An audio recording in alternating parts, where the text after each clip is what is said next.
I watched Halloween 4, and we are back to Michael performing the slowest murderous chase ever.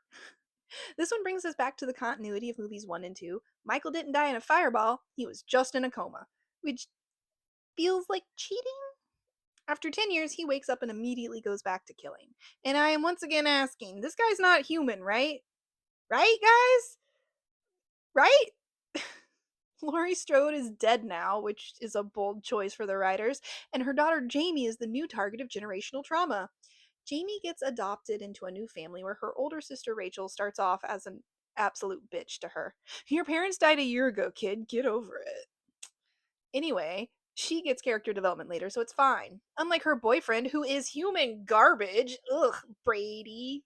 Brad, whatever your stupid name is. Dump him, Rachel. You can do better.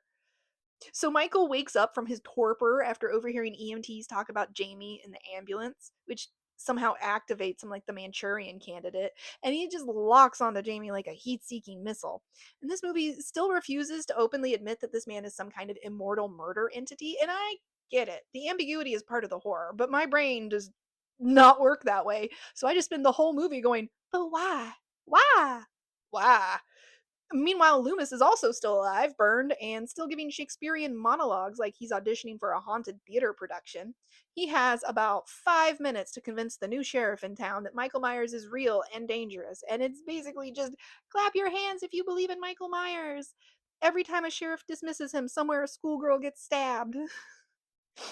Haddonfield is also a weirdly organized town that just keeps getting attacked by a serial killer every couple of years. In Halloween 2, they were ready to tear down the Myers house immediately with their bare hands. And in this one, they have instantly formed an armed mob with trucks and shotguns and pitchforks.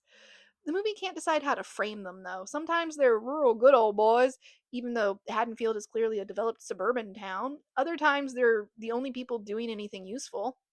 They accidentally shoot a bystander, kind of shrug and go, "Oh, that's unfortunate." Um, they're like brave idiots, which is probably the best possible description for it. Michael, in this one, is also noticeably bigger. Not dramatically so, but enough that it starts to feel less like just a guy and more like a presence that fills a doorway. And the more I watch these movies, the more I am becoming convinced Michael Myers thinks he's funny. Not like in a joking way, but like in a do it for the bit kind of way.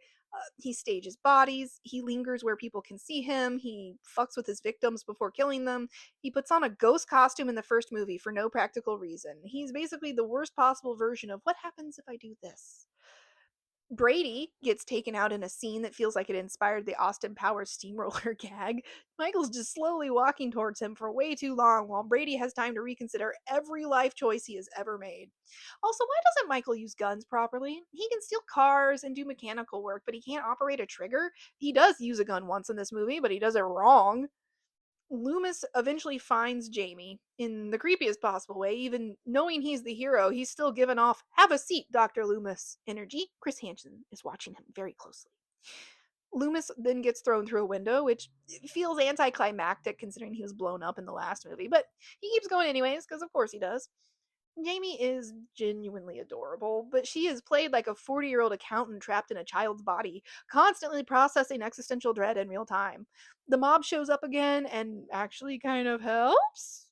They pick up the girls and decide, you know what, the police can handle Michael, which is ostensibly the first responsible decision anyone has made in the entire film. Then a fog rolls in, and Michael just appears on the truck like he spawned in from a loading screen. At this point, I assume he fast travels via weather systems. He clings to the roof while Jamie is getting flung around inside like it's pre-seatbelt apocalypse era, and Rachel eventually slams him with the car, which is a great stunt bit. Look at this flying Michael. But even that doesn't finish him off, because of course it doesn't. You can't kill damnation, says the world's worst Uber driver. Then the mob shows up and unloads about 10 shotguns into him like they're trying to erase him from existence. They shoot him into a well, and Loomis says he's in hell now, which, okay, and then we all move on.